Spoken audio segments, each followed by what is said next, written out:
All right, welcome back, everyone. Today we're cracking open One World Under Doom, issue number 1.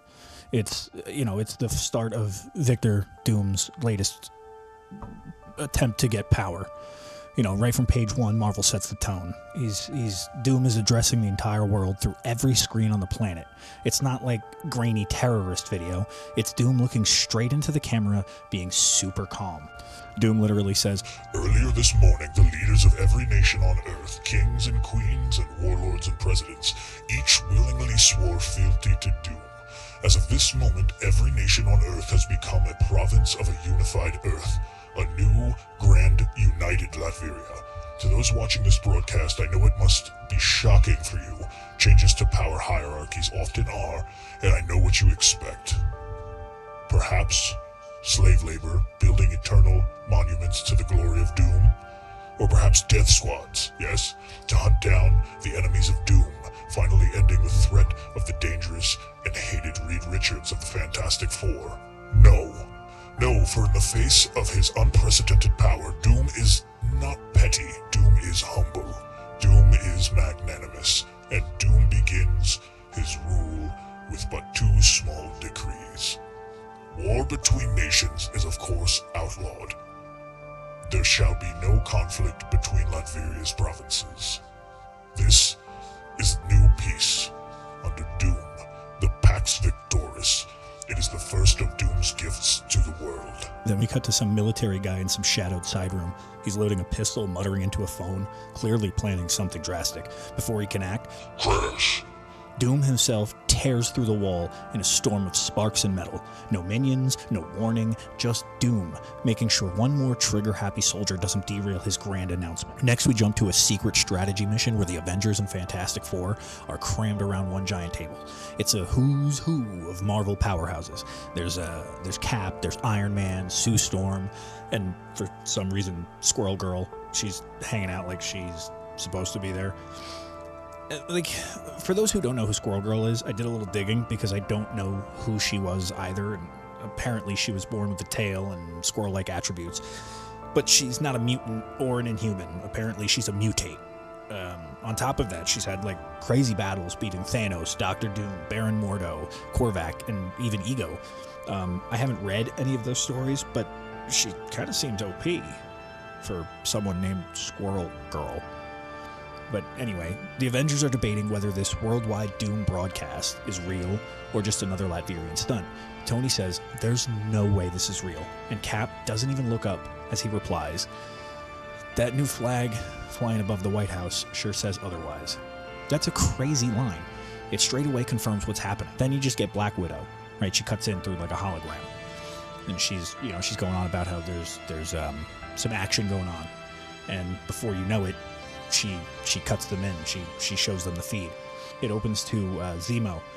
He's got, the first panel just looks like him and Hydra soldiers and tanks and what have you. They're basically declaring war on Doom.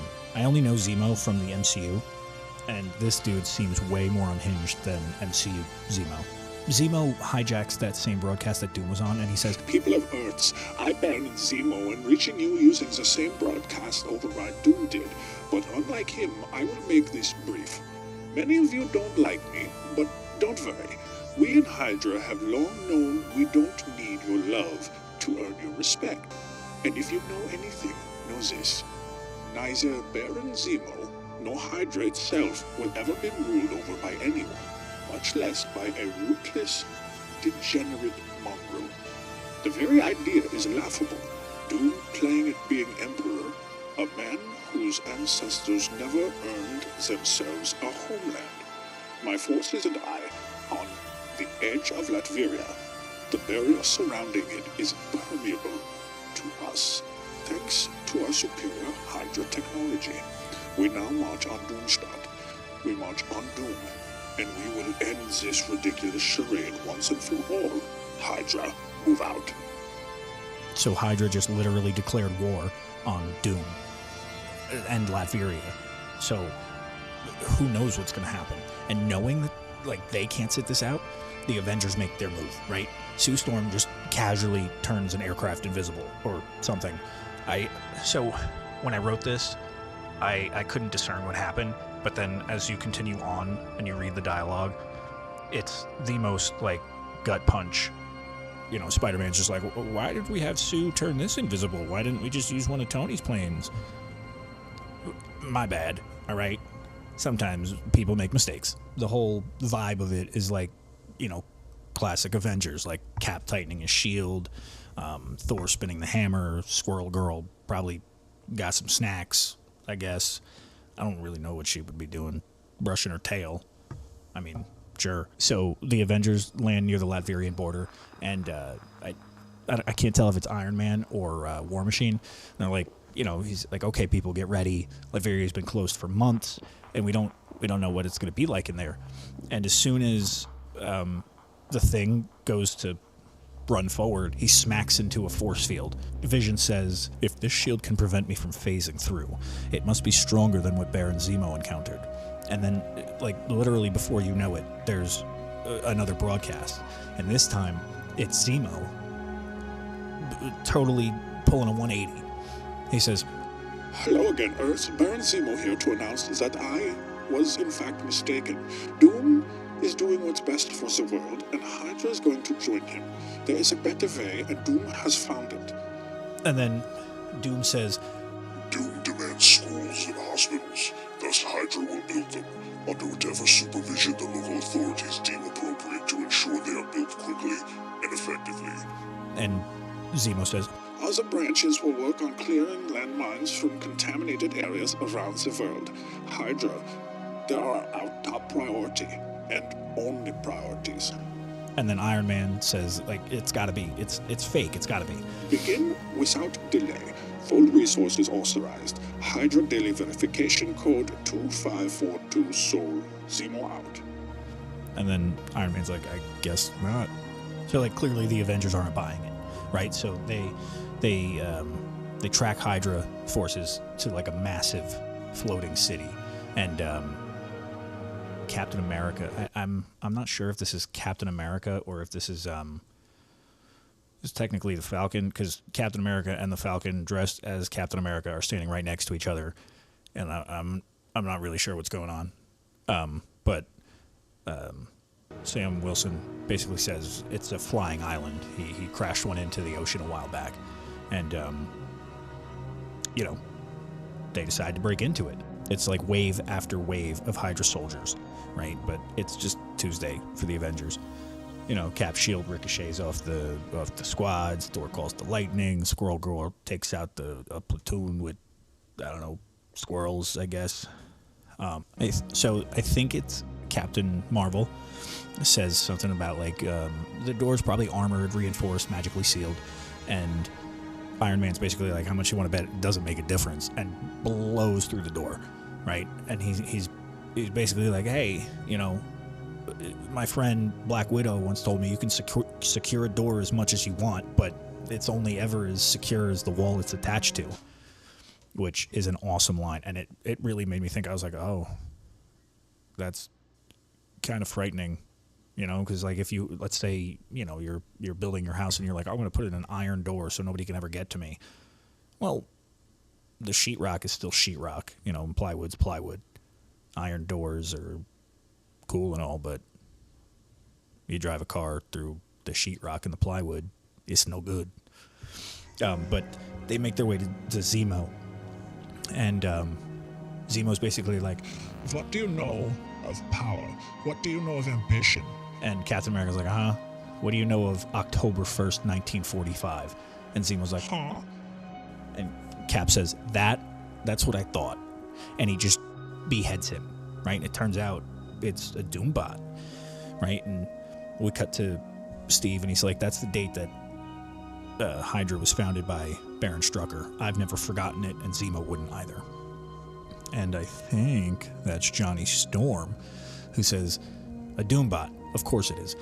But I believe this may actually be of use to us.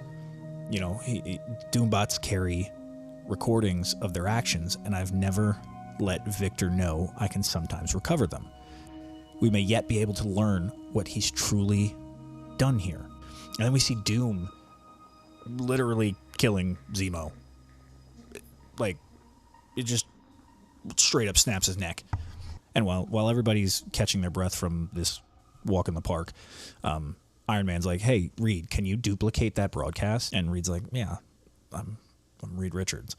And Iron Man decides to tell everybody on Earth, like, hey, yeah, so Doom killed Zemo, and so the Zemo you saw wasn't Zemo. And he's like, hey, Earth, Iron Man here. You're probably wondering what the heck's been going on with Hydra and Doom. Huh? Like, yeah. Or, you're just waking up. And, bud, you have missed a ton. Wild morning.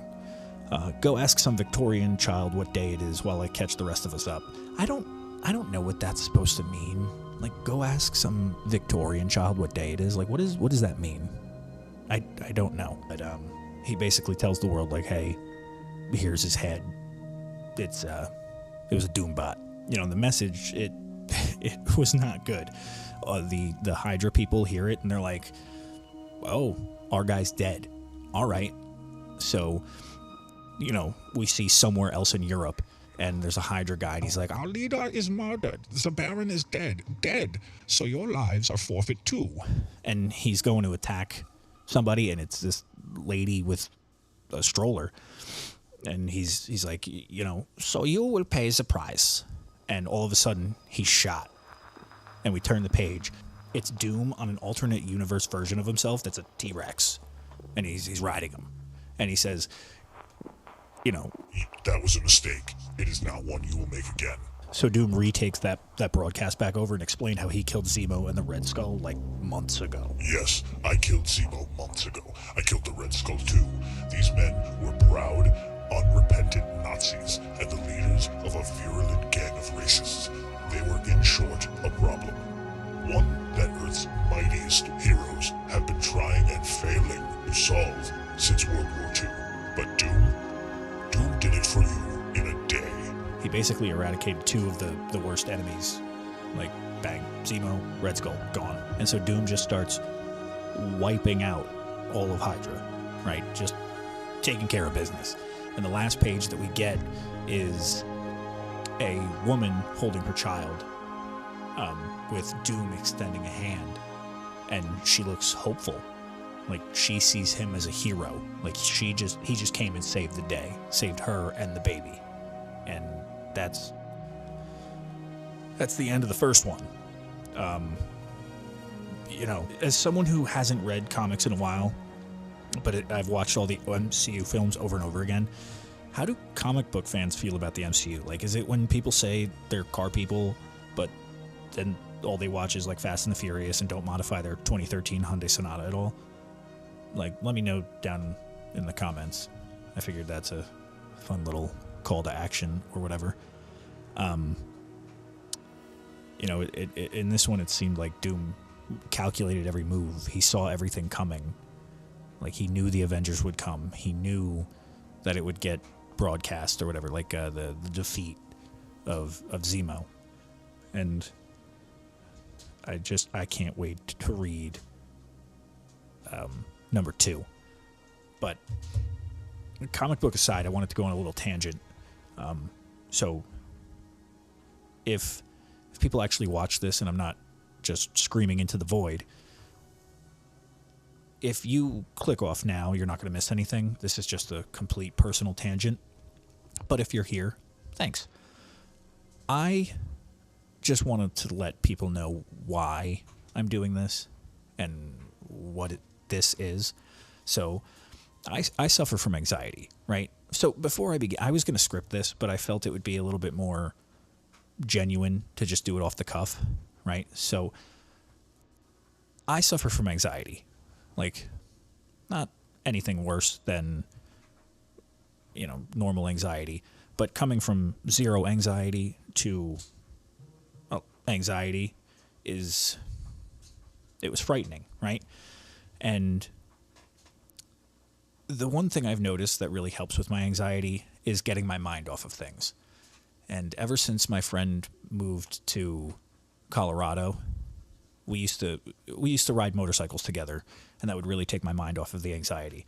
But ever since he moved to Colorado to get his doctorate, which he got, by the way, very proud of him, I haven't had that thing to distract me. So while reading these comic books and recording this and editing these videos, it kind of became that thing. My anxiety's essentially gone while I do this. And, my anxiety's not terrible. Like, I'm on medication and I'm seeing doctors. Like, I have an endocrinologist appointment tomorrow to get my testosterone checked and things like that. But it's become uncomfortable to leave my house. Not agoraphobic levels to where I'm afraid, but being in public and being at work is much more uncomfortable than it is being at home. But the thing is, I have to go to work because I have a 7-month-old son and a wife that I have to provide for. So you just kind of got to suck it up and go, even though it sucks. And I work at a metal factory. It's a metal shop. It's not terrible. It's actually a really good job if you were more mentally stable. So the reason I'm doing this is because I'm hoping to crush a couple of caterpillars with 2 bees, or whatever this saying is. I'm hoping that, one, I can do this to crush my anxiety, to just not get rid of it, but to help with it, because like TV doesn't help. Mindless things don't help. I need something that allows me to get out of my own head for a little bit. I want to build a community, during I want to say the peaks of my anxiety, listening to Comics Explained really helped calm me down and help me get the proper sleep I need. Because when you have anxiety, your sleep is very important, but you also can't sleep because your brain won't stop. So it's kind of like a vicious cycle. It's really bad. Not like physically bad, but it stinks. And 3, I'm hoping I can make money off of this, and this could become my job, and I could stay home and be calm and in an environment that I'm very comfortable with. Not to say that I want to make tons of money. I don't want to make my goals aren't to be whatever the top YouTubers make or whatever. Like, if I can just make a little bit to take care of me and mine, then I'm happy. Like, I'm not going to make a Patreon because I don't think anybody should have to pay for this. I don't think anybody would pay for this. I'm not going to do merch unless, if I'm not yelling at the void still, unless somebody wants it, which then it would just be sold at cost. There wouldn't be any profit. And, I'm not going to do sponsors, I don't think, unless it's not enough off of just AdSense or whatever. Then I might have to take a sponsor. Money's money. But I just want it to be really forthright and, either scream into the void or let everybody know what's going on. If I'm not screaming into the void and someone is here, thank you and welcome. I just want to say how happy it is that you're here, how happy I am that you're here. If I can turn this into a career or a living, that would mean the world to me. I think it would be beneficial for everyone. You guys get some stories. We can have a conversation. I want to build a little community of people that can always rely on each other. Like, I put out a video, right? And, if you don't like the way my mic sounds, tell me. If you don't like the way I'm pronouncing words, tell me. If I get something wrong in a comic book, tell me. If there's a story you want me to check out, if there's a story you want me to cover, leave it in the comments. I will read them. I'll do it. I mean, I don't know comic books very well. So if there's a cool story out there that someone recommends, I want to check it out. But, tangent aside, until next time.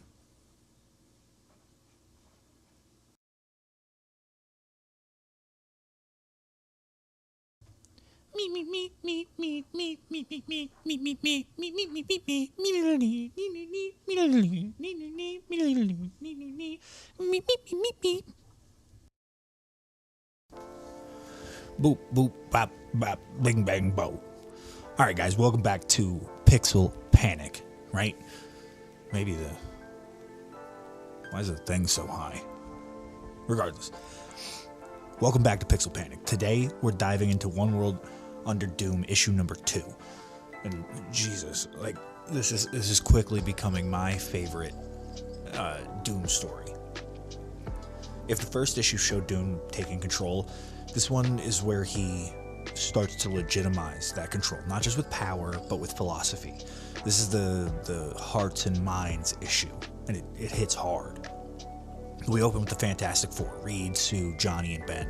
They're fighting Hydra goons, right? Now, right away, you've got this juxtaposition. Hydra is always the shorthand for fascism in Marvel Comics, right? They're the group that screams Nazi analog. And here you have the Fantastic Four battling them while simultaneously debating whether Doom might actually be the good guy here. Reed's like, few citizens have seen fit to welcome Doom as a legitimate ruler. And Sue says, yeah, but few isn't the same as none. Some of our neighbors prove that. And Johnny says, I still can't believe anyone would want Doom to be their emperor. And Richard says, relatedly, I've been looking into the new schools and universities Doom has constructed.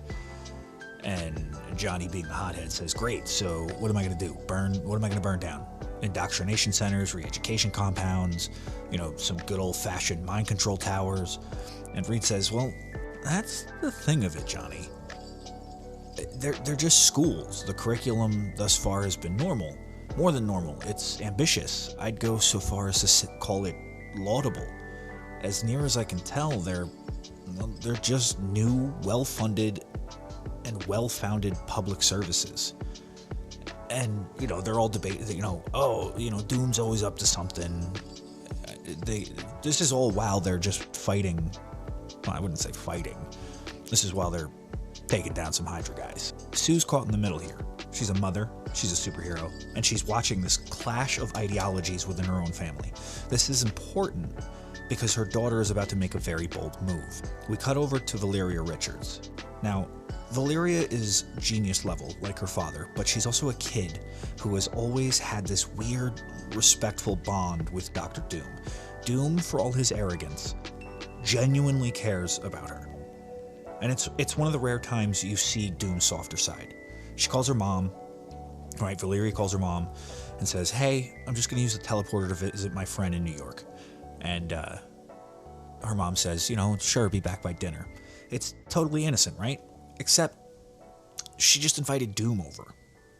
So we cut to the Baxter building where the comic slows down and gets personal. Doom arrives and the conversation is all about trust and honesty.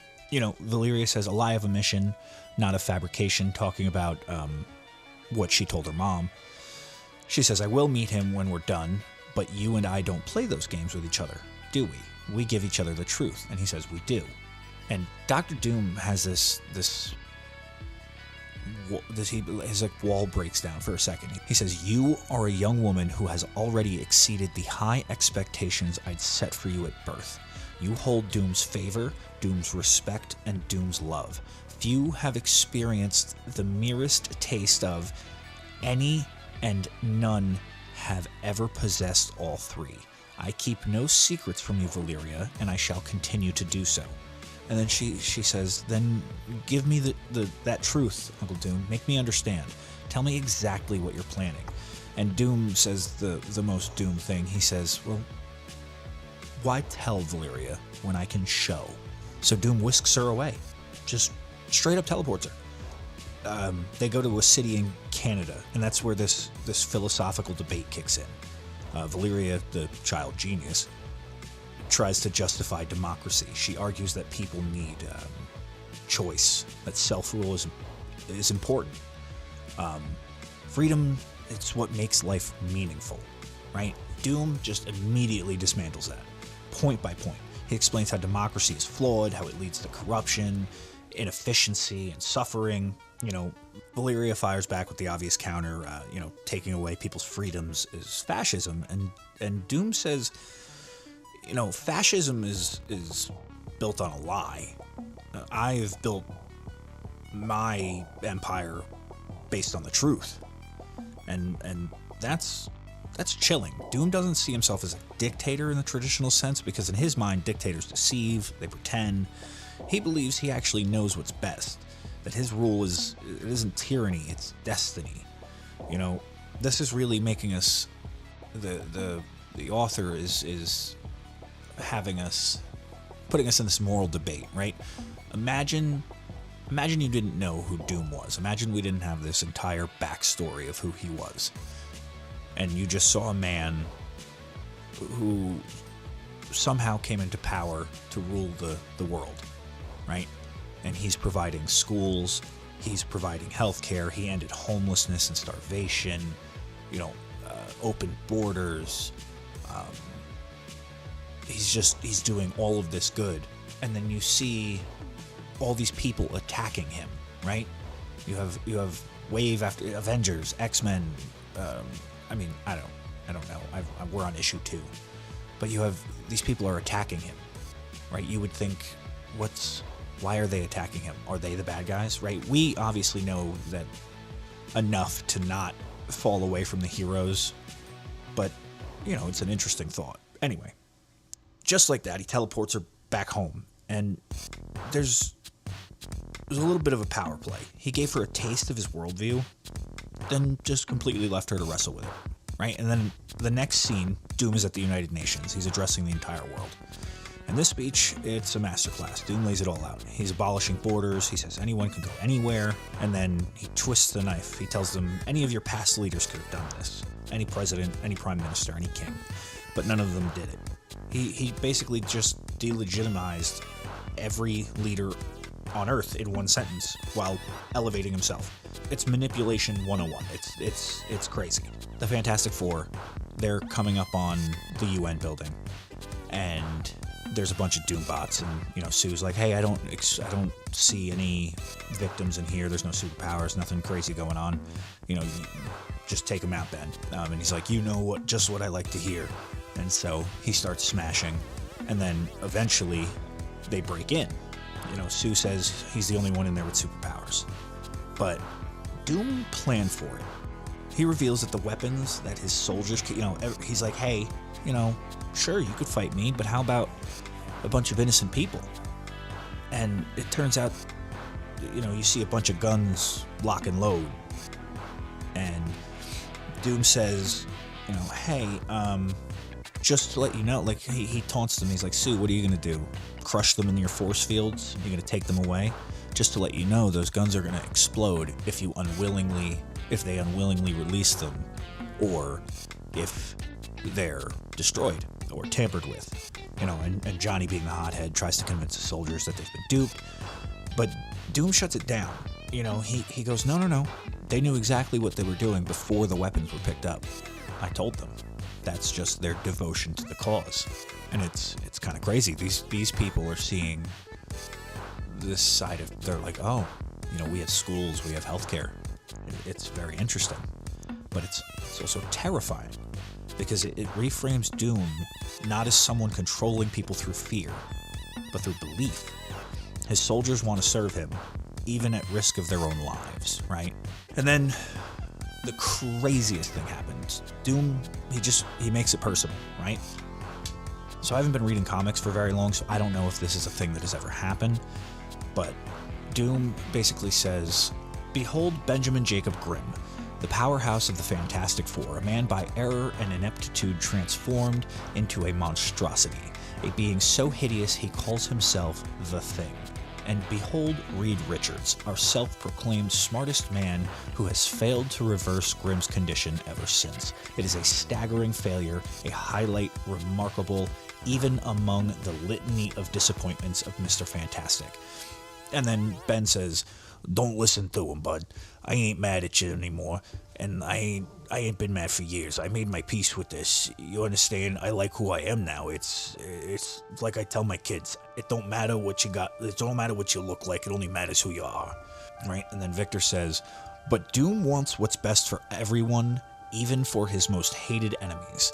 These four accuse me of weakness, of anger, of greed, and yet in strength, in his greatness, in his generosity, Doom now grants what Richards never could." And then he lifts Ben up into the air and says, "And thus Doom cures the unfortunate Benjamin Grimm of his condition forever." Now that's huge, you know. He says like the thing hates himself and it's Richard's fault. Reed could have healed him, but he never did. And then with that all happens with the whole world watching. He's transmitting it all around the world. And he just healed Ben. Ben's a human again. And then just like that, he's like, "I presume the Fantastic Four will pay for their damage to the United Nations building, if not detain them, end transmission." And then he bounces.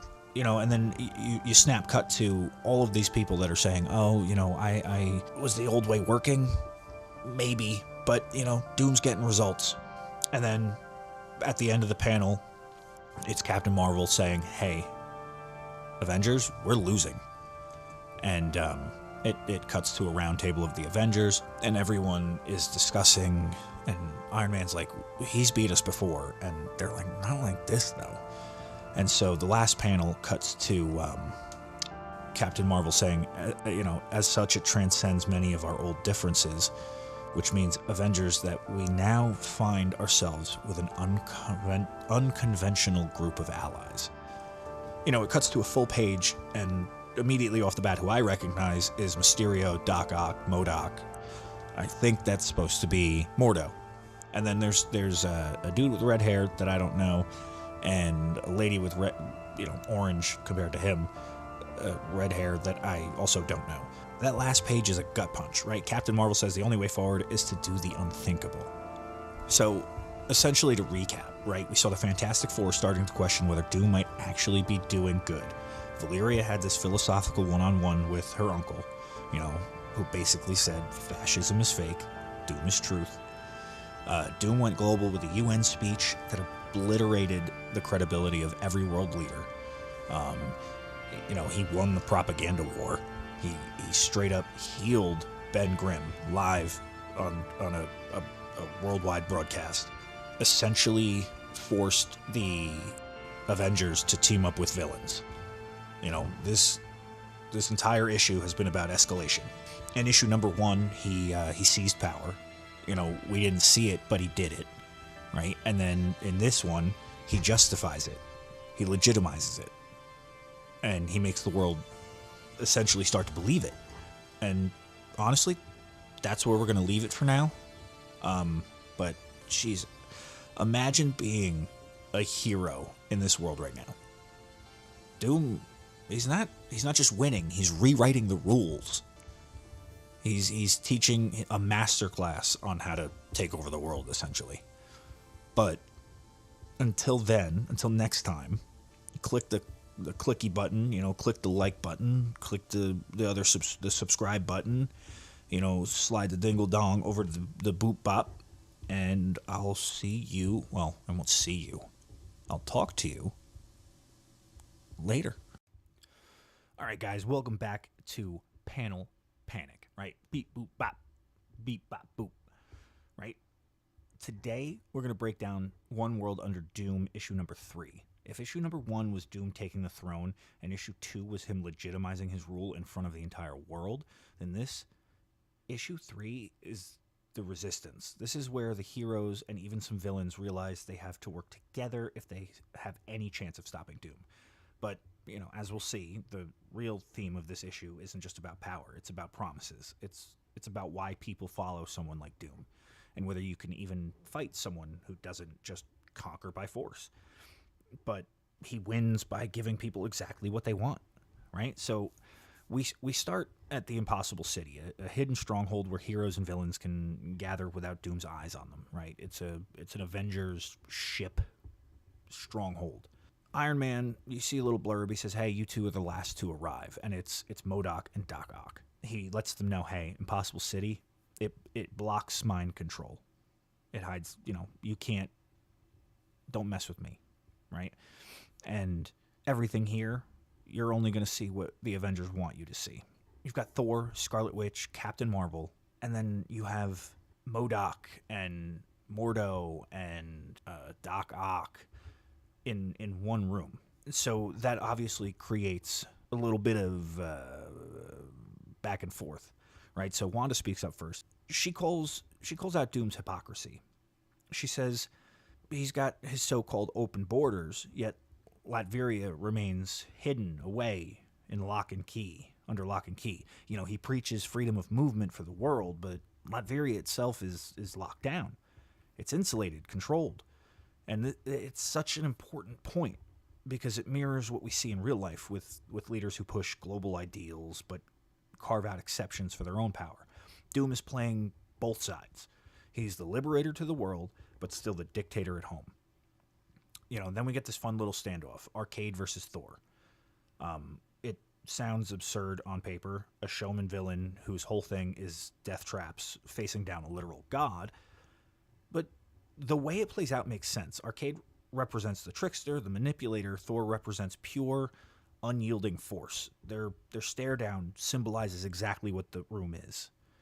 People who solve problems in completely different ways, forced to pretend they're on the same team. And before it turns into chaos, Iron Man obviously steps in. He's the voice of reason, reminding everyone that Doom is the threat, not each other. And this is the first thematic thread of the issue: unity under pressure. The only reason this alliance even exists is because Doom is so much bigger than their grudges, right? Captain Marvel then, she takes charge. And her argument is fascinating. She tells the villains, look, Doom has plans for us. He always has plans for the heroes. He knows every move we make, right? But you guys, he wouldn't see you coming. He wouldn't know what to do. He can't adapt as easily to you. He wouldn't expect us to team up with you. He would expect us, but not you guys. It's brilliant because it reframes the villains as their X factor, right? For once, their unpredictability, their selfishness, their chaos, it's not a weakness. It's a strength. Doom has studied Captain America. He's studied his morality. He's studied Iron Man's technology, Thor's power, Wanda's chaos magic. But MODOK's ego, Doc Ock's arrogance, how do you prepare for that? And how do you prepare for that when you don't know it's coming? And in the middle of all this seriousness, Wanda cuts Mysterio down by calling him a nerd. It's quick, it's funny, and it does something important. It humanizes the room, right? Because if everyone stayed tense, this alliance, it wouldn't feel believable. That little moment of levity shows that even sworn enemies can joke. It's kind of like when, I don't know, I haven't read this comic, but there's that meme that goes around when Moon Knight called Dracula a nerd. He's like, all right, you big nerd, where are you? I'm here for my money, or whatever he says. So here's Captain Marvel's plan, right? She's going to gather the magic users and dive into the minds of the world leaders. They want to see what magic Doom used. They want to see exactly how it happened. And if they can find out how it happened, they'll know how to break his influence. And, shockingly, all the villains agree. All of them say, I'm in. People who thrive on chaos all agreed to stand with Earth's heroes. That's how dangerous they view Doom. The rest of the world, not so much. So they march on. They go to the Latvian border.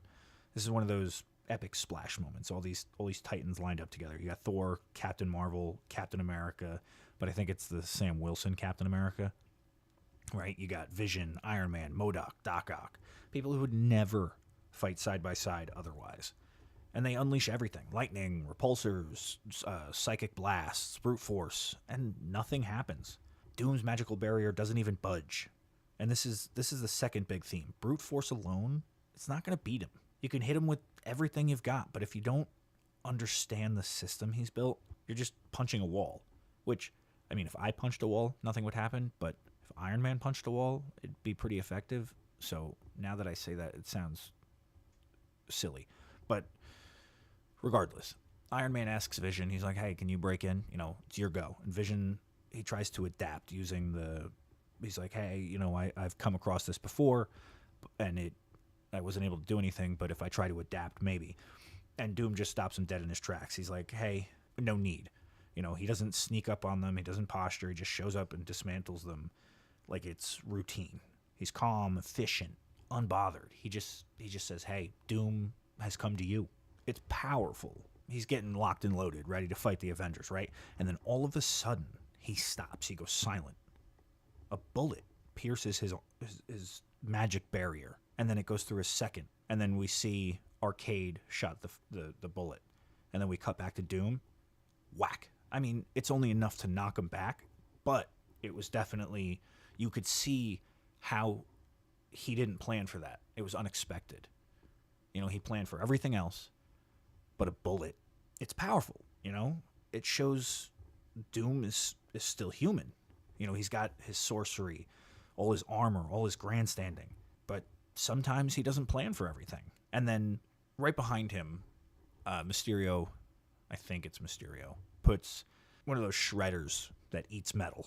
Before Doom can fall into it, the T-Rex alternate version of himself blows it up. A literal dinosaur version of Doom. It's as ridiculous as it was before, but it's so awesome. It shows that Doom doesn't just plan for today or tomorrow. He pulls resources from other realities, from other times, I guess. I mean, unless his lizard self is just in a different reality, but the same time. I'm not sure. But the heroes try to, they all strike him at once. And Doom simply says, that was unwise, right? Meanwhile, we cut to Wanda and the Mystics right next to all the world leaders that they've positioned themselves by. And they say, count of three. And Wanda says, she asks everybody if they're in position. And she's talking to Mordo. And she goes, Mordo, I am the Scarlet Witch. If you're trying to trick me, I will know. And like a kid, he folds instantly. He's just like, all right, never mind. She counts down to one. She goes 3, 2, 1. And when they finally connect with the leaders' minds, Wanda delivers a chilling truth. Doom hasn't been casting spells or building mind control machines or holding anybody hostage. The only time he used his powers was to be in more places at once at the same time. Everything else he gained through promises, whether it's, security, for health, for revenge. He just told people what they wanted to hear. He tailored his message to each group, right? And that's why they followed him. There's no spell to break, no machine to smash. Doom isn't tricking the world, he's fulfilling it. And here's the real world parallel. This is how authoritarian leaders rise in history, not because people are brainwashed, but because they're promised the things they most desire: safety, prosperity, someone to blame. Doom embodies that perfectly. But back in the fight, Doom explains this directly. He says people wanted this world. He didn't impose tyranny against their will. He gave them exactly what they asked for, and that's what makes him terrifying. Because you can't punch away an idea. You can't defeat a wish with fists, right? All of a sudden, Doom's like, hey, actually, the raft, all the big prison you built back off the coast of New York, right? Villains are about to escape. The worst villains are about to break free. And all the Avengers are like, this is a trick, right? And he's like, no, it's not. And they say, I don't want to play this game. They're debating whether or not they should attack Doom or go and solve the raft problem. They're saying, we're not going to be used so that people can see us fighting alongside of you on TV. And Doom just snaps. He just snaps his fingers, and they're all at the raft. And that's where he scores another propaganda victory. The Avengers and the villains work together with Doom, maybe under Doom, under his orchestration, if you look at it through a propaganda eye, they contain the breakout. And the world sees it.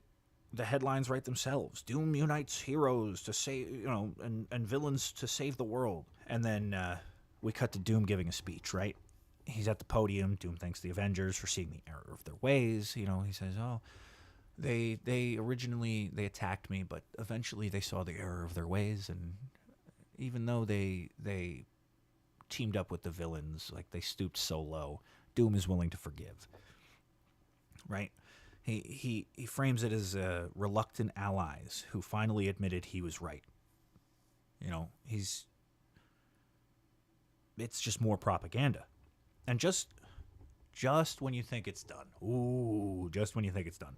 right? Doom standing at that podium, right? And behind him is this hall, not like a hallway, but like a hall, like an auditorium, right? It's an auditorium setting. I don't really know where it is.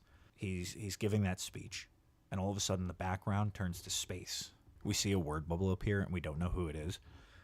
It just says, "The power of the Sorcerer Supreme, and this trifling is what Doom does with it. Become a sniveling politician." And it's Dormammu, right? And Dormammu he says, "The weakness, the craven debility of it. He plays like a child with the power of his title, ignorant of its abilities, which suggests he may not even be aware of them. By the absent horror, yes, the spells Earth Sorcerer Supreme must maintain, those that protect and secure Earth from the grasp of my dark dimension, they lie in ruin. The ignorance made manifest in this preening human, all who would stand against me, I can now banish, as quickly and as easily as thought itself. The weight of eternities is ended, for none but that frail and hollow fool stand against me, claiming Earth for the dark dimension, and with it the rest of the eighth cosmos. So spake the Lord of Chaos. So spake the dread Dormammu." It's Dormammu, and he's coming for Earth, right?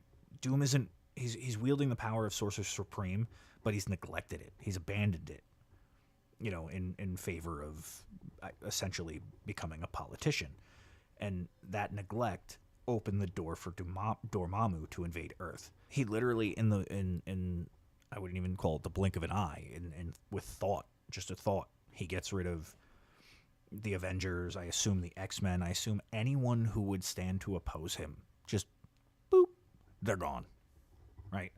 And that's where it ends. And luckily, I'm not reading these month by month, right? At this point in time, it's, I think, 7 is the newest release. That comes out in a couple of days. Or I think it literally came out today. So, I'm giving myself up there. But if I had to wait month to month, which I guess is the cool thing about comics, you got to wait, everything's a cliffhanger. But luckily, I don't have to wait month to month. I'm going to end this right now. First off, I have a pot pie waiting for me. I'm so excited. Secondly, I'm going to just go and read the third one, or the fourth one, rather, and just, I'm so excited. Bye. Wait, hold on. Click the button, do the thing. You know what I mean. I'll see you later.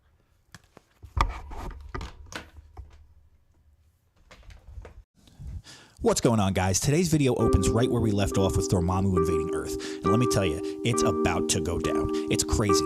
It's so awesome, and I think it's the darkest comic I've ever read. I'm not sure if that's because comics have gotten darker, or if I've never read a comic book like this, or maybe I just misremember comics from when I was a kid because I didn't understand what was happening.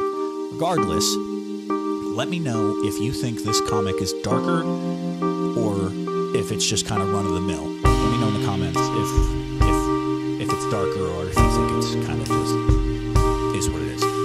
Anyway, we open issue 4 not with the Avengers, not with the Fantastic Four, but with Dormammu. The last issue ended with him revealing that Doom's negligence as Sorcerer Supreme left the door wide open. And now, we see exactly what that means. Dormammu declares open season on Earth.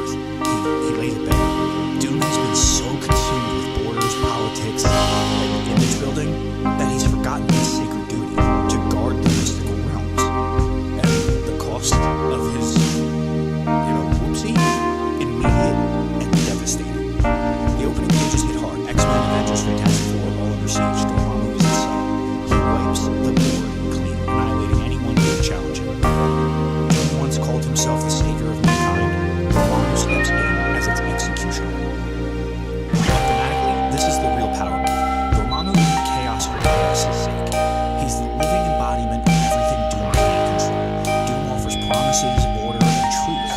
Dormammu offers none of that. He just takes. Now let's talk tone.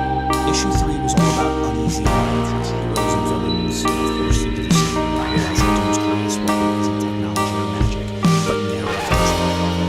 But issue 4 shifts gears. This isn't a chess match. It's a cosmic invasion. The stakes evolve from human versus tyranny to existence versus life. Doom's empire meets a god of fire, and the universe holds its own hell. So how do they react? Despite the pain and warnings for the Avengers rally, but it's never a superhero sector. It doesn't panic. It doesn't even care. He stands there, broken, armor gleaming, eyes cold, like a man in spotlights. He casts healing spells, one for the picture, and two for the motion and the and then he calls out with claws, spinning across the pages. That unshakable confidence, even against the living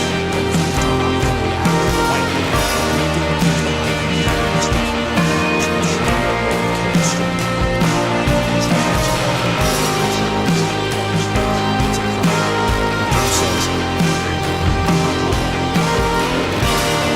clouds. Doom just smiles. Civilians look on in horror as Dormammu claws his way out from the rubble, flames burning through skyscrapers. He screams, A distraction, a cheap illusion. and Doom just laughs, saying, And yet, that cheap illusion was enough to deceive you, was it?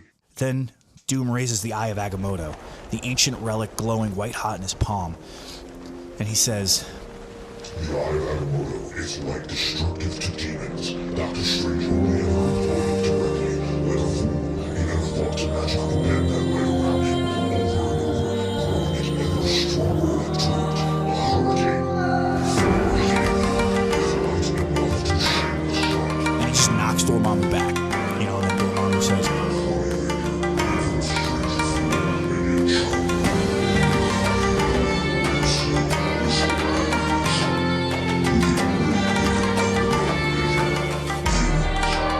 a moment before, it looked like Doom was untouchable, literally beating Dormammu at his own game.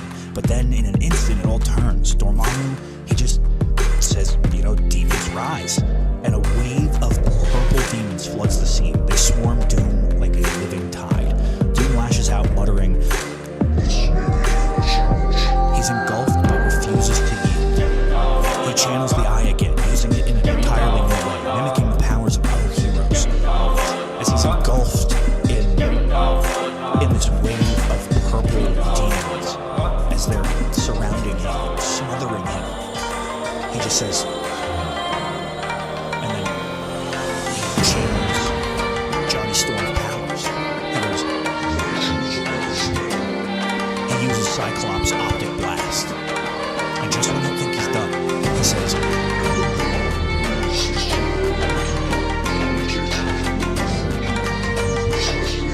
and he just says, snicked. And there he is with magical, green, glowing energy Wolverine claws. And he just stabs Dormammu in the abdomen and lifts him up. But unfortunately, that was exactly what Dormammu wanted. The demons, they close in, tearing the Eye of Agamotto from Doom's chest. Dormammu laughs, hurling him down into the earth. He sneers. Dormammu says,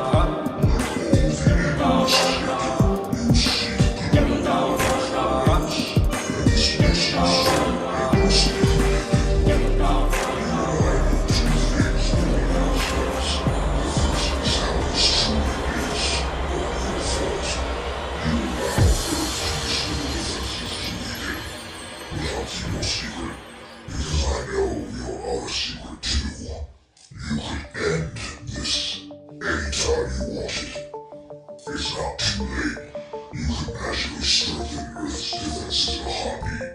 You could save Earth, rescue all its heroes, and banish me and protect all those people below. Oh, but it is the slight matter of the cost. To do it now, so late when I'm already here, it would mean using up all necessarily relinquish your title. You lose everything. You could do it with a thought, but it's a thought you can never bring yourself to think, because it is an admission that Doom is insufficient, lesser, inferior. Then comes the brutality. Dormammu lifts Doom up in the air, rips off his armor, breaks an arm, and breaks a leg. He says, I took your armor, now I take it all, and a leg. and then finally, he just throws him into a river. And he says, And finally, Victor, I let my demons lead on you. Dormammu stands there triumphantly, thinking he's won. He says, a decent realm, but Victor, he's a man of will. He's a man of willpower. Unlike any other character, he's got more willpower than anyone else. And he says, I have not lost. I have not lost. I have minutes of breath in my lungs. Minutes. I have a good leg. You have never made a guy to make sure that Doom's going to be done. and then as he's fighting off these purple demon things, he blasts up through the river, limp body just hanging in the air. And he says, Dormammu's having none of it. He just takes him, breaks his other arm, breaks his other leg, and as he goes to throw the finishing blow, time stops. It's the second of Doom's 3 spells. You know, we had the first one, which was to protect himself against Dormammu's initial attack, and he said he did 3. Well, those 2 mystery ones, they're about to come to fruition. His second one, it was so that he could freeze time, but only for a single minute. He says it's one last chance to defy death. You know, he's thinking. He's trying to come up with any sort of a plan. He's trying to move his broken limbs, forcing them despite the shards of his broken bones cutting at his muscles. Nothing. And then Dr. Doom has a moment of weakness, something we don't really usually see. He says, I permit myself to consider that I have lost. Doom gives himself but the smallest taste of defeat, and my entire soul rejects it. It is antithetical to every cell of my being. It is not Doom. I direct the totality of my will toward my shattered arms, and sever fingers, and what was meant to sever remain as indescribable. Your kiss, lesser man, do anything, promise anything, for me a chance to never feel this way again. Doom is not lesser man. I have lost everything true, but Doom is not the past. Doom is not the power. Doom is not the magic, and Doom is not the end. Choose me, I am Doom, and Doom never appears. he's able to just lift his arm, catch Dormammu's punch, and he sends them both back flying. We see Doom leaning against a tree trying to catch his breath. You know, he's like, other men would be exhausted, ruined. Doom is merely determined, right? Dormammu says, temple magic, cheap, and will only work once. And we cut away from the battlefield to a portal opening in a pocket dimension. Out pours Doom's army. When he sent away at the start of the fight, they're now rescuing the Avengers and the Fantastic Four and all the smaller heroes and everybody. It's the final of his 3 spells. You see Doom's army fighting alongside all of the Avengers, and then one of the panels, it's just Wolverine covered in energy coming out of that portal. And the last page, the final page, is pure cinematic payoff. Doom stands tall, his body held up by magical crutches that I'm assuming he conjured, right? Face bruised, armor shattered, and behind him, Earth's mightiest heroes, every last one. Captain America raises his shield and shouts, Avengers, assemble! And Doom, ever the ruler, ever the conqueror, says with a smirk, Earth's heroes choose Doom. And that's the end of issue 4.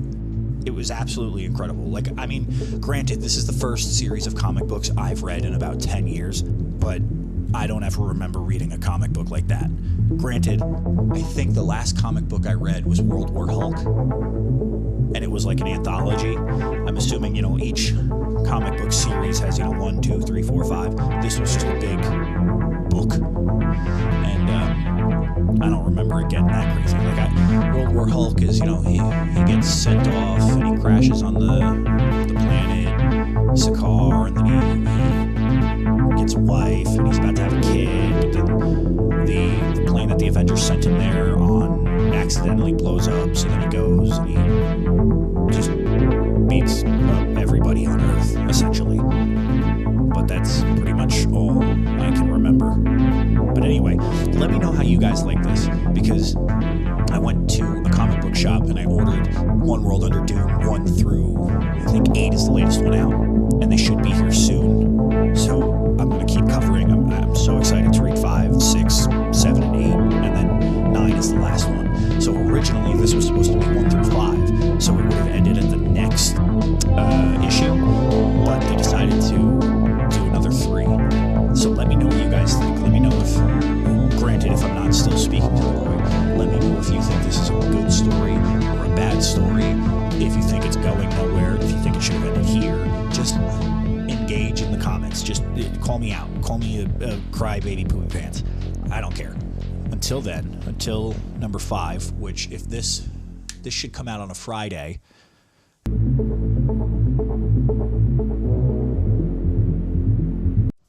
What's going on, beautiful people? Today we're looking at One World Under Doom issue number 5, and it's taking place right after that crazy issue number 4. Obviously, 1, 2, 3, 4, 5. I was just thinking, what happened to Squirrel Girl? Wasn't she in the beginning? Like, wasn't she part of this at one point? And now she's just kind of a footnote. I don't even think we've seen her in 3 issues. Right? I don't think she's in this one at all. But I figured we can have a small little debate in the comments. What do you think about Squirrel Girl? Do you like her as a character, or do you think she's just kind of a silly character they made up for no reason? Let me know in the comments below. And make sure you don't call me a silly poopy pants either. I'll get real mad, and I will respond. And I will say how you hurt my feelings. It is, it is what it is, but don't make me mad. Don't make me come after you in the comments. I will call you a stinky poopy pants back. It's not fun. But anyway, let's just jump right into issue number 5. 5. We ended issue number 4 with Doom battered, broken, but victorious. Captain America just roared, "Avengers assemble," and Doom, using magical crutches, declared, well, he wasn't using the magical crutches. Why did I write it that way? Doom, using magical crutches, declared. He wasn't using the magical crutches to declare it. Anyway, Doom, on magical crutches, declares, "Earth's heroes choose Doom." Now, in issue number 5, we begin with that moment. Earth has rallied, heroes are aligned with Doom, but the threat looming is Dormammu, cosmic, ruthless, and ready to consume the world unless Doom can stop him. After Doom, the heroes, and the villains stop the raft thing, the villains just kind of become an afterthought, which honestly is, I feel like they could have used them a bit more, like in this battle, but hey, that's neither here nor there. Right, the first page, we see Doom battered and broken. We see his alternate version Tyrannosaurus Rex self, Wanda, and Captain Marvel. Right, Doom says, "Dormammu's demons, Scarlet Witch, seal off the portals before he can use them." And the heroes are like, huh? Like, who's this guy? And Wanda says, "Carol?" And Carol says, do it. Like, listen to the guy. Doom then says, "Carefully, Wanda. Do not aim your magics at his portals. You must cut off Dormammu's very connection to this dimension." And Wanda says, that's dark magic. It won't. And before she can finish her sentence, Doom says, "It will." And the next panel is literally him still on his crutches. like he's like, "Oh, help me." And Wanda says, "Victor, if this is a trick," and Doom says, "This is no trick, Wanda. I swear to you on the soul of my mother, Doom fights for Earth." And for those of you that don't know, Doom's mother kind of means everything to him, to the point where Doom's mother was held captive by Mephisto, and so he teamed up with Doctor Strange to free his mother's soul. But his mother is super important to him, so that's like, him saying that is like, oh, okay, he's for real. That's that one line that Doom can say where we know he's not lying. And Wanda says, he'd better fight for Earth. She says she's severing Dormammu's connection. Dormammu's shocked. He goes, You align yourself with him? And Captain America says, we aren't working for Doom, dude. We're working for us. And Iron Man's like, we just happen to have a single aligned interest right now, kicking your butt. Already there's major tension, right? There's trust issues. Wanda and the others are begrudgingly following Doom's instructions. Do they trust him, or do they fear that he's manipulating them? This issue emphasizes that Doom is no longer just an authoritarian leader. He's acting as Earth's defense. Publicly, heroes are beside him. Privately, they question whether his rule is benevolent or still hiding darker threads. While Wanda works magic to sever the link, the other heroes, the Avengers, Fantastic Four, X-Men, they draw Dormammu's attention. They fight more than just monsters. They fight doubt, fear, exhaustion, because they just came out of this other dimension, and it's like, oh, here's fight part 2, right?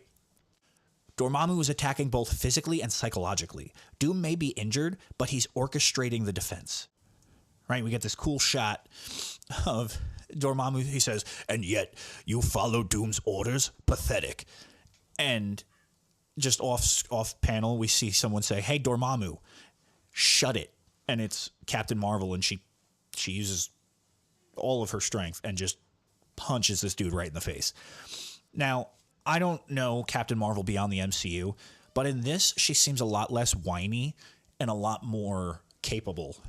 Like, in the MCU, of course, they portray her to be this powerful being, but it always flip-flops, right? So in her own movie, she's like, right? She's like kind of, maybe it's only because she's starting to figure out her powers, whatever.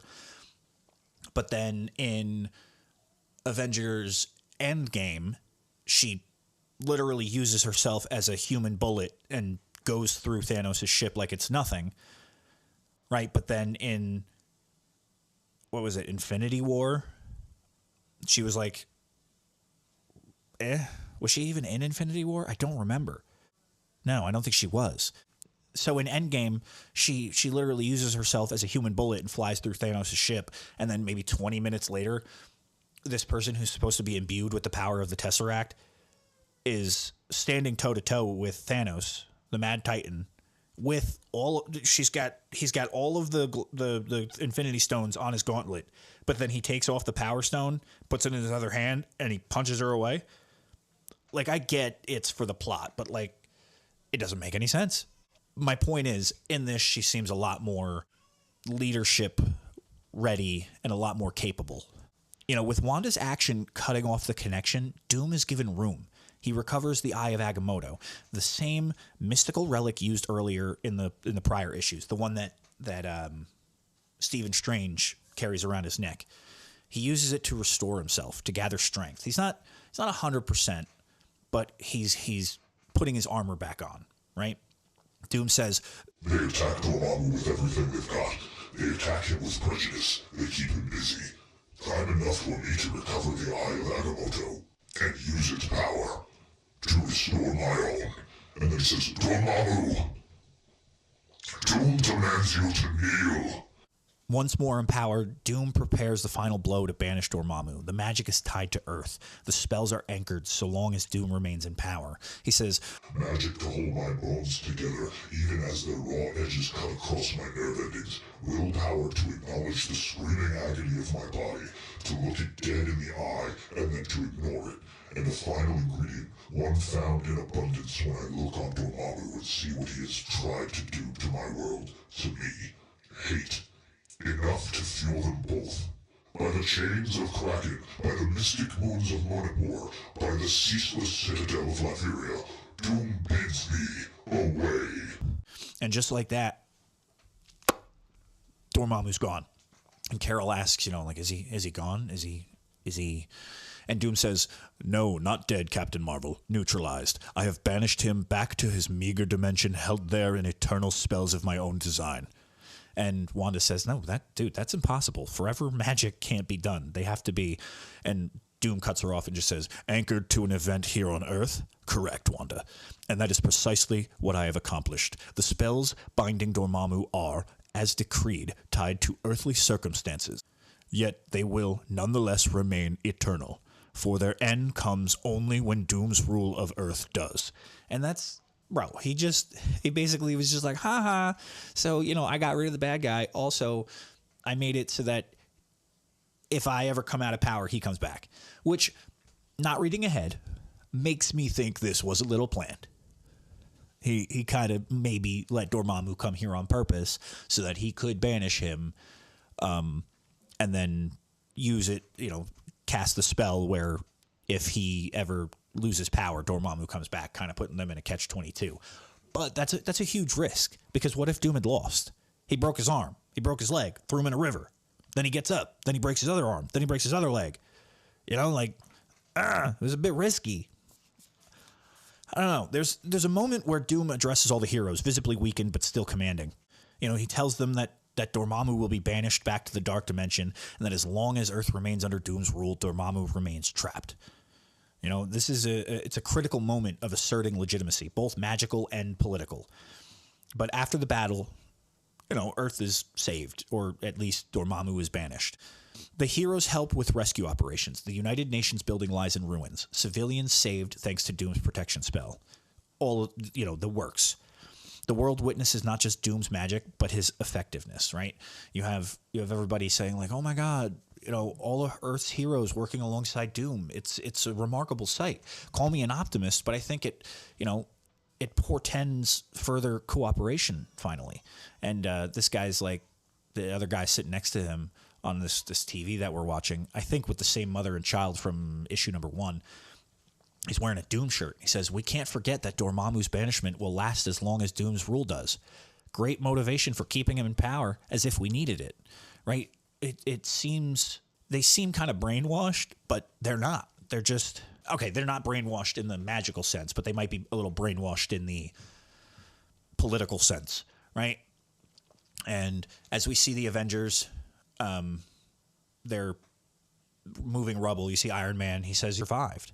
We literally, all the heroes, I don't know who this guy is. He's a brain in a jar with a mask, with a cape. Why do you need a mask, sir? You have no identity. You have no facial features. I could pick you out of you take that mask off, I could pick you out of a lineup for sure. And then Squirrel Girl's back. Squirrel Girl. She's back. That's crazy. I opened the episode talking about that. But anyway, Brain Guy, I should probably look him up, but I think I'm just going to call him Brain Guy. Oh, his name's Brain Drain. Okay, I was close. Brain Drain says, "There is a concept I am struggling to reconcile, Captain Marvel." And she says, "I'm all ears, Brain Drain." That's how I know his name. Look at that. You read a little bit. He says, "Doom really did save everyone in this building. The instant Dormammu first attacked the United Nations, he protected them all. I am uncertain what his angle is." And Squirrel Girl says, "Same as it's been since the start of this. He's trying to get people to like him. He's presenting himself as a hero. And honestly, it's not like he's been failing at it. He's given the world peace, healthcare, education, food, security." And before she can continue, Brain Drain cuts her off and says, "Indeed, Doreen. And the trains run on time, too." Or we could retranslate Squirrel Girl, and it's right? I'd imagine, right? That was stupid. That was a really dumb joke. I'm going to go sit in the corner and think about what I've done. Anyway, she says, "Come on, man. Obviously, I'm not arguing for what Doom's doing. I'm simply saying he's getting results that people like, and it'd be naive to ignore them. If we can see them," she says, "everyone else can too." And this lady is like, "Thank you, Doom. Thank you, Doom." Even though they're being rescued by the Avengers and stuff. I just noticed Iron Man's armor's kind of crazy. I don't know what, Mark 37 million this is, and I'm not sure if there was a previous story addressing what it is, but it's pretty cool. Iron Man's like, "Hey, I think that's the last of the victims." And Sue Storm's like, "I'll do a final check." Everyone stay exactly where you are. I'm going to turn the rubble and ground invisible, and we don't want you to, run around, trip over anything unseen. And, she turns the ground invisible. It looks really cool, and it seems like they've rescued everyone. But Thor has a strong line. He's reminding others that actions speak louder than words. You can dislike Doom, but you can't ignore that today he just saved the world. He literally says, "I would put a question to thee, friends, and I would ask that thee consider it carefully." And Sue Storm says, "Of course, Thor." And Captain Marvel says, "Anything." Thor says, "Heroes, is it not possible that Doom truly is thy best choice for Midgard?" And Iron Man says, "Oh, no, Thor. No, you can't let yourself fall into that trap. It's what he wants you to. I ask thee to consider it carefully, Iron Man." "Okay, I will, but..." "Then do so. I pray thee listen." Thor says, "Friends, I am of Asgard, where the All-Father is both king and protector of the 10 realms. Odin demanded respect from mortals and gods alike, and he received it. The All-Father, my All-Father, earned it. Under his rule, each of the 10 realms was saved from all manner of calamity, disaster, and ruin, across timeless eons. Of course, Odin was not perfect. None of us are, and none know this better than myself, now that I have succeeded him as king. But more often than not, he was the best of us. More often than not, he was all that stood between us and apocalypse. My father was a great king and a great man. He made Asgard and all other realms what they are today." Well, he says, "What today they art. And I have been struggling mightily with why we art so certain a system which hath served every other realm of the world tree so well since time immemorial would here simply fail to work. I remind thee, I am not of Midgard, and this is not my land. But Thor does not shy his eyes away from truth. Those eyes tell me that since Doom claimed this throne, Midgard hath been safe, secure, and prosperous. They tell me, Avengers, that Doom hath done more to improve this realm in weeks than we in years." And Iron Man's like, "Yo, okay, buddy, I promised you I'd consider it, and I'm doing so now. Considering, computing, beep, boop, zeep, zorp. And I'm done." Thor, are you out of your mind? Right? And it brings up this whole philosophical debate. Is Doom right for Earth? And now, honestly, that he's put that spell in place, what are you going to do about it? I don't think there's going to be a whole lot you can do. And Captain Marvel is agreeing with Thor. She's like, "Tony, I hate to say it, but he's not entirely in the wrong. Earth is still here today because of what Doom did." And Tony's like, "For all we know, Doom set up the whole thing. Maybe he let Dormammu in just so he could defeat him." That's what I said. That's what I said.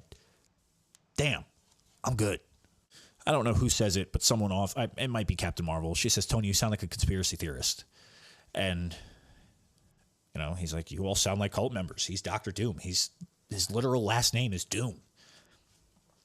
Tony steps, he starts walking away, and Thor says, "He accomplished this master manipulation how again? Oh, yes, that was it, by saving us and all other 9 realms from Dormammu. I, for one, would appreciate further machinations such as these. The work of heroism would be made much simpler." That's true. He's taking so much off of their plate. Squirrel Girl says, "You missed, I don't know, freedom. Like, Earth is under an emperor. We want to be free." And Thor says, "And Asgard is under its king, just as countless others of thy Midgardian nations are." He's like, "And our victory is so complete that even death herself could not claim a soul today. From the mighty Thor to the mighty Frank from Custodial Services." I love Thor because he's so literal. And he's just like, we can't ignore that simply because we don't like him. And off the panel, we just see, you don't have to. And it's Maria Hill, right? So right now I'm pretty sure she's the boss of S.H.I.E.L.D., right? So it was Nick Fury, then it was Samuel L. Jackson, Nick Fury, then it was Tony Stark, then it was Norman Osborn, and now I think it's Maria Hill, right? Everybody's like, where did she come from? You know, because we cut somewhere, you know, towards the end. Moses Lake, Maria Hill appears among the destroyed cityscape, or, you know, the rescue area. She says, hey, Tony. Hey, Carol. Hey, Sue. Everyone else. I'm Maria Hill, director of S.H.I.E.L.D., you know, what's left of it. I'm here because I know why you keep losing and why Doom keeps winning. He's hiding something, and it's big. We know where it is, and we know how to get it. But it's going to take all of us. And that's the end of the 5th issue.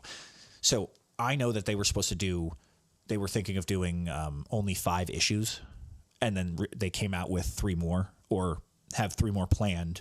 They have 7 and 8 out, and the 9th one's coming out. You know, this says to be continued in 2 months. If I had to wait 2 months, I would go crazy. My question is, were they just going to stop it here? Like, what was the plan there? Because you leave us with this giant cliffhanger. You have to wait 2 months. Imagine, I guess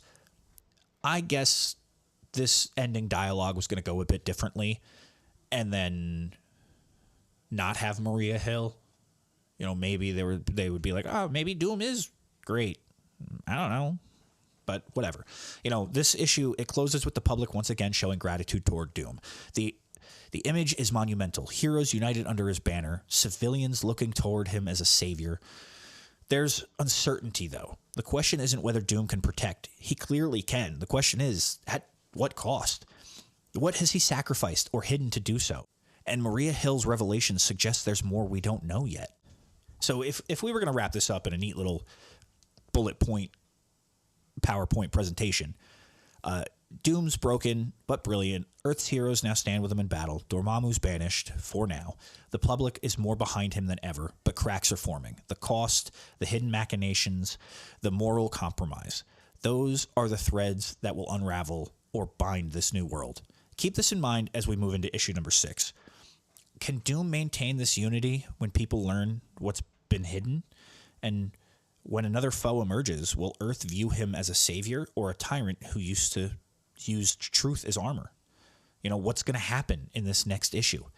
But you guys don't have to wait 2 months. You have to wait, you know, if I'm not speaking to Robert the Void,